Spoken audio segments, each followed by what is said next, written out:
देखो new chapter कौन सा है आज?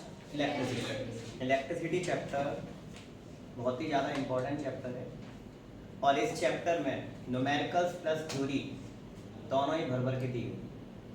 आपको जो थ्योरी है इस चैप्टर की वो बहुत ईजी है, थ्योरी सीखने में कुछ भी आपको दिक्कत नहीं आएगी और न्यूमेरिकल्स भी बहुत ईजी है, लेकिन बस एक टॉपिक्स वाला न्यूमेरिकल जो होता है सर्किट डायग्राम उसको थोड़ा सा छोड़ दें।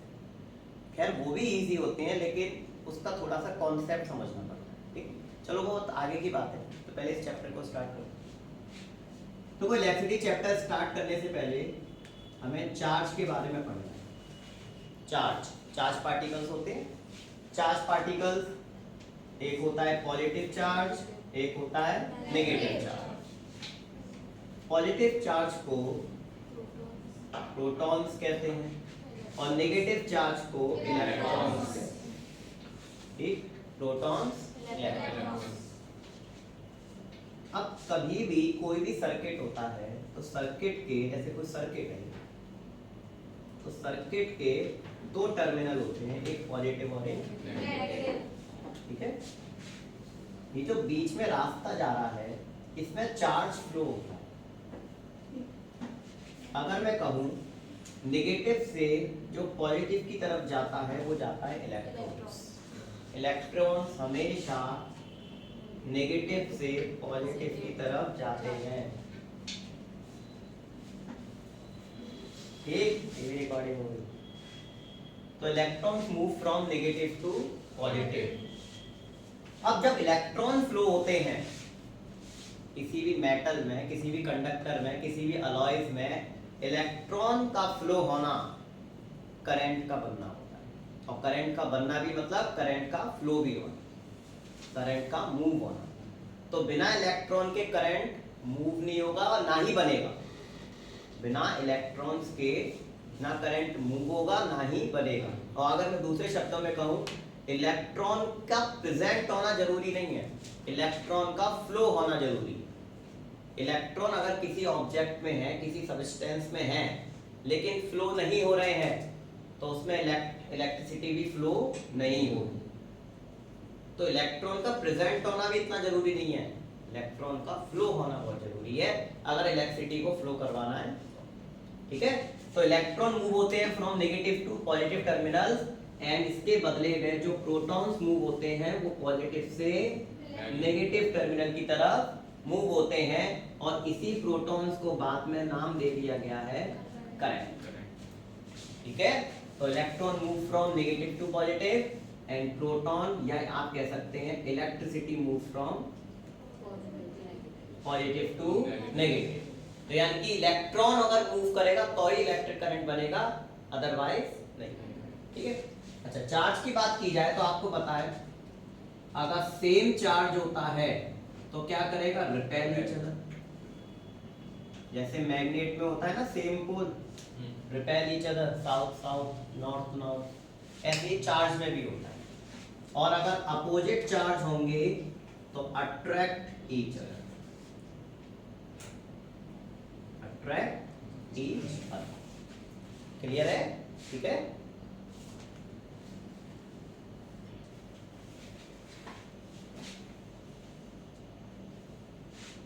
देखो इलेक्ट्रिक चार्ज का सिंबल होता है Q। ठीक है, या तो कैपिटल फॉर्म में लिख लो या तो स्मॉल फॉर्म में लिख लो, उसका सिंबल होता है Q। Electric charge symbol Q। Electric charge की जो SI यूनिट होती है वो होती है कूलम, सिंबल उसका C। ये SI यूनिट है, ये उसका इलेक्ट्रिक चार्ज का सिंबल है, दोनों डिफरेंट है।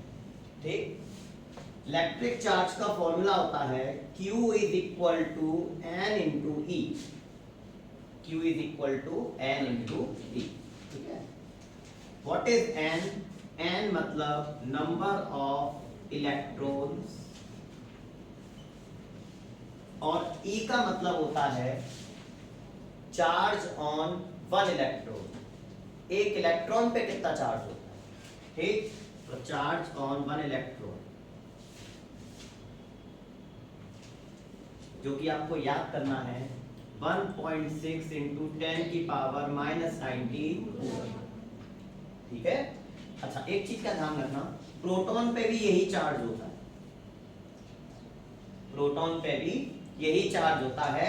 अंतर होता है कि प्रोटॉन होता है प्लस का चार्ज और इलेक्ट्रॉन होता है माइनस का चार्ज। सिर्फ ये सिंबल का अंतर होता है, लेकिन वैल्यूज कांस्टेंट रहती है प्रोटॉन की या इलेक्ट्रॉन की। लेकिन आप न्यूमेरिकल में ये पॉजिटिव और नेगेटिव चीजों का इस्तेमाल नहीं करेंगे। आप ओनली न्यूमेरिकल्स में सिर्फ और सिर्फ वैल्यू का इस्तेमाल करेंगे। ये पॉजिटिव और नेगेटिव सिर्फ बता रहा है कि इलेक्ट्रॉन नेगेटिवली चार्ज है एंड प्रोटॉन पॉजिटिवली चार्ज है। लेकिन न्यूमेरिकल्स में आप सिर्फ 1.6 10 की पावर -19 कूलम ही इस्तेमाल करेंगे, इसके अलावा नहीं। ठीक है, क्लियर है? सर नोट करो साहब। तो देखो न्यूमेरिकल ये है, calculate the number of electrons, calculate the number of electrons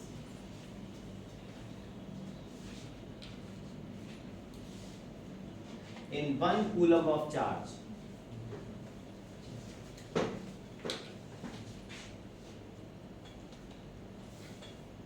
ठीक है, क्वेश्चन ये कह रहा है कि 1 कूलम ऑफ चार्ज में नंबर ऑफ इलेक्ट्रॉन कितने हैं। ठीक, तो Q कितना है 1 कूलम। ठीक है, आपको पता है E की वैल्यू क्या होती है 1.6 10 की पावर -19 कूलम। माइनस प्लस लगाएंगे नहीं क्योंकि न्यूमेरिकल कर रहे हैं। फॉर्मूला Q का होता है N इंटू E। Q बराबर कितना है 1, N हमें निकालना है, E की वैल्यू हमें दे रखी है। ठीक है, N निकालना है, इसको नीचे ले जाऊं तो N is equal to 1/1.6 into 10 की पावर -19। सही है, ये -19 है, इसको ऊपर ले जाऊंगा +19 हो जाएगा, तो 1/1.6 इंटू 10 की पावर 19। सही है, पॉइंट हटाया, ऊपर 0 लगाया। अब देखो ऊपर की जो वैल्यू है वो क्या कहते हैं कम है और नीचे की वैल्यू बड़ी है, तो हम चाह रहे हैं ऊपर की वैल्यू थोड़ी सी बड़ी हो जाए ताकि 16 से वो डिवाइड हो जाए। तो हम इसको इस तरीके से लिख सकते हैं 10 इंटू 10 की पावर 18/16। बताओ, 19 से एक 10 मैंने ले लिया, 19 था ना, तो एक 10 मैंने कैरी कर लिया, 18 ही तो बचा। ठीक है, अब 10 10 जा कितना हो जाएगा 100/16 इंटू 10 की पावर 18। 16 से ये जाएगा 6.25। ठीक है, तो आंसर हो जाएगा 6.25 इंटू 10 की पावर 18। इसकी कोई यूनिट नहीं होगी क्योंकि नंबर ऑफ इलेक्ट्रॉन निकालो, नंबर ऑफ इलेक्ट्रॉन की कोई यूनिट नहीं होगी। नोट करो।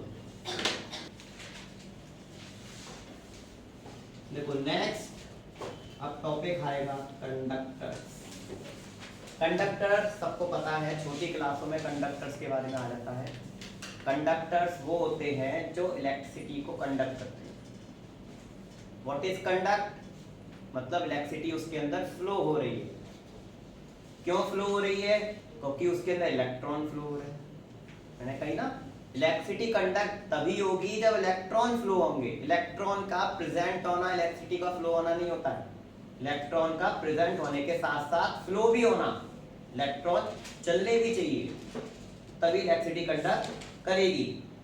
भाई इलेक्ट्रॉन जब नेगेटिव से पॉजिटिव चलेंगे तभी तो इलेक्ट्रिक करंट पॉजिटिव से नेगेटिव चलेगा।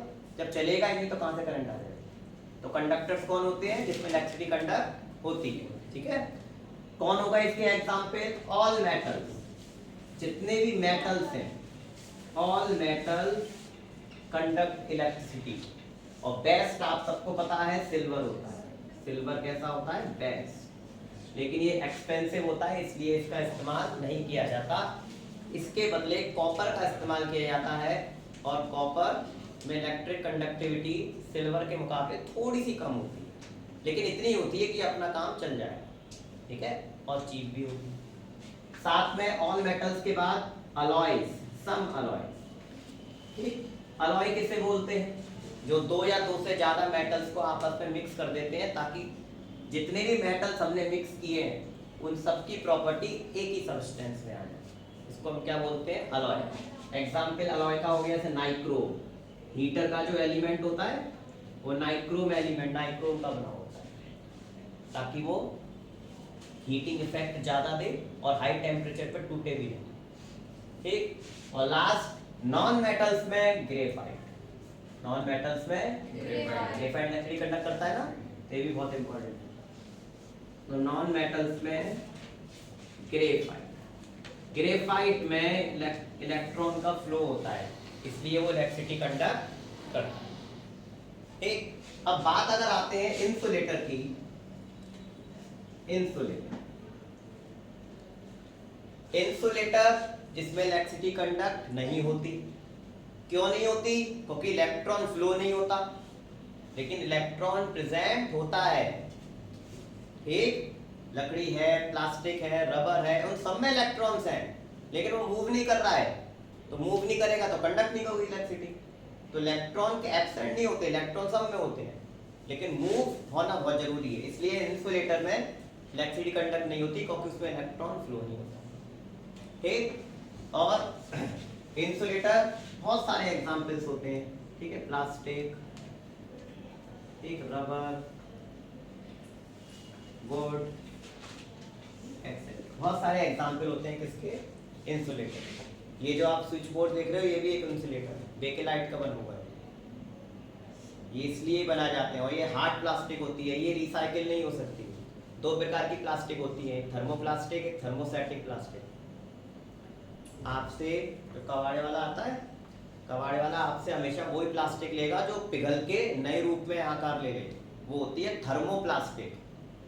कभी भी आप उसको ये बेचोगे ना, वो मना कर देगा क्योंकि ये पिघल नहीं सकता, एक ही बार बनता है।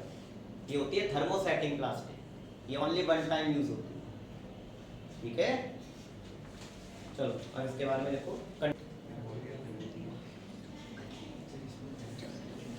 देखो नेक्स्ट टॉपिक आएगा इलेक्ट्रिक पोटेंशियल। इसको ध्यान से पढ़ना क्योंकि इसमें न्यूमेरिकल्स भी होते हैं, ठीक है। देखो इलेक्ट्रिक पोटेंशियल क्या कहता है? पोटेंशियल मतलब पावर, पोटेंशियल मतलब पावर।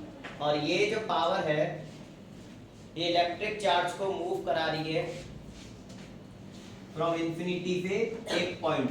जैसे मान के चलो एक इलेक्ट्रिक चार्ज है, वो पॉजिटिवली इलेक्ट्रिक चार्ज है, वो अभी इंफिनिटी पर है, मतलब पता नहीं किधर है, बहुत दूर। उसको हम किसी पॉइंट पे लेकर आ रहे हैं, ये कोई पॉइंट है, तो अपने आप आ जाएगा क्या? अपने आप थोड़ी आएगा, उसके लिए मुझे वर्क डन करना पड़ेगा, बिना काम करे वो अपने आप तो आएगा, ठीक। तो वर्क करने से वो चार्ज अपनी पोजीशन से हटके दूसरी पोजीशन पे आ जाएगा। तो इलेक्ट्रिक पोटेंशियल का मतलब ये होता है कि work done require to move unit positive charge from infinity to that point. कितना हमने वर्क किया या कितना हमें वर्क करना है एक चार्ज को इंफिनिटी से लाके किसी पॉइंट पे, इसको हम क्या कहते हैं? इलेक्ट्रिक पोटेंशियल, ठीक है। वर्क डन रिक्वायर, कितना हम वर्क करेंगे किसी चार्ज को इंफिनिटी से किसी पॉइंट पे लाने के लिए, इसको हम क्या बोलेंगे? इलेक्ट्रिक पोटेंशियल, ठीक। एक चार्ज को एक पॉइंट से दूसरे पॉइंट पे लाने के लिए हमने कितना वर्क किया, this is called electric potential, हमेशा ध्यान, ठीक। इलेक्ट्रिक पोटेंशियल की ऐसा यूनिट होती है वोल्ट, वोल्ट, और इसका सिंबल होता है V, ठीक है। लेकिन न्यूमेरिकल में इलेक्ट्रिक पोटेंशियल का इस्तेमाल नहीं होगा, न्यूमेरिकल में इस्तेमाल होगा पोटेंशियल डिफरेंस का, पीडी। पीडी का मतलब पोटेंशियल डिफरेंस। देखो हमने अभी एक सर्किट की बात की थी जिसमें दो टर्मिनल होते थे, एक पॉजिटिव और एक नेगेटिव, ठीक। तो क्या होता है, टर्मिनल्स जो होते हैं वो दो होते हैं, एक पॉजिटिव और एक नेगेटिव। आप अगर स्विच बोर्ड में भी देखोगे तो देखो दो होल्स होंगे, उसमें से एक पॉजिटिव और एक नेगेटिव। आप टेस्टर से इस्तेमाल करोगे तो एक में लाइट जलेगी, एक में लाइट नहीं जलेगी। आप घर पे करके देख रहे हैं, जिसमें लाइट जलती है वो पॉजिटिव और जिसमें लाइट नहीं जलती है वो नेगेटिव, ठीक है। तो पॉजिटिव वाले में अपना खुद का पोटेंशियल होता है और नेगेटिव वाले में अपना खुद का पोटेंशियल होता है। तो जैसे घर के अंदर अगर मैं डोमेस्टिक की बात करूं तो 220 वोल्टेज आता है, ठीक। तो 220 वोल्टेज पॉजिटिव में प्रेजेंट होता है और 0 वोल्टेज नेगेटिव में प्रेजेंट होता है, इसलिए नेगेटिव में कोई भी लाइट नहीं जलती। लेकिन सर्किट में पॉजिटिव और नेगेटिव होना जरूरी है, क्योंकि इलेक्ट्रॉन फ्लो कैसे करेगा अगर नेगेटिव पॉजिटिव नहीं होंगे, और इलेक्ट्रॉन फ्लो नहीं करेगा तो इलेक्ट्रिक करंट कैसे फ्लो करेगा, ठीक है। तो क्या होता है, पीडी निकालने के लिए हम क्या करते हैं, 220 माइनस 0, तो नेट पोटेंशियल डिफरेंस कितना आएगा, 220 वोल्टेज। तो 220 वोल्टेज क्या है, potential difference between two terminal, एक पॉजिटिव और एक नेगेटिव, ठीक। पोटेंशियल डिफरेंस का फॉर्मूला होता है पीडी बराबर work upon charge, work upon charge. तो हम इसको ऐसे भी लिख सकते हैं, पीडी बराबर डब्ल्यू अपॉन क्यू, और ऐसा यूनिट क्या होती है इसकी, वोल्टेज, ठीक।